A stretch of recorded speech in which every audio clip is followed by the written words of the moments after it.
Isang buwang hatid kasiyahan, handog ni Captain Rizal. Bago tayo magpatuloy, huwag kalimutan mag-follow, mag-like, at i-share iyong aming Facebook page.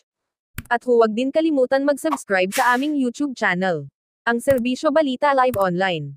Maraming salamat po. Naging masaya itong buwan ng Hunyo para sa mga residente ng Barangay 5 dito sa lungsod ng Calamba. Makaraang magsagawa ang pamahalaang barangay sa pangunguna ni Kapitan Tim Rizal ng mga serye ng aktibidad bilang paghahanda para sa kapistahan ni San Juan Bautista. Ang nasabing mga aktibidad ay nakapaghatid ng kasiyahan sa kapwa mga kabataan at mga may edad na din.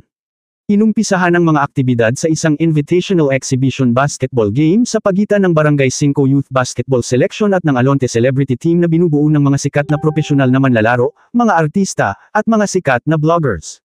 Kasunod naman ang turumba o kung saan isang street dancing competition ang nilahukan ng mga residente ng nasabing barangay.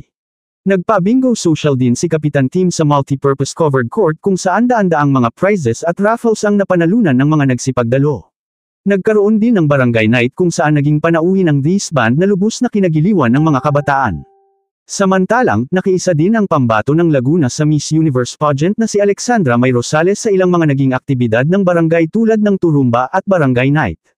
Ito si Ian Almario, ang AI reporter ng Serbisyo Balita, nag-uulat mula sa silid balitaan ng DZSB, ang himpilan ng katotohanan at paglilingkod.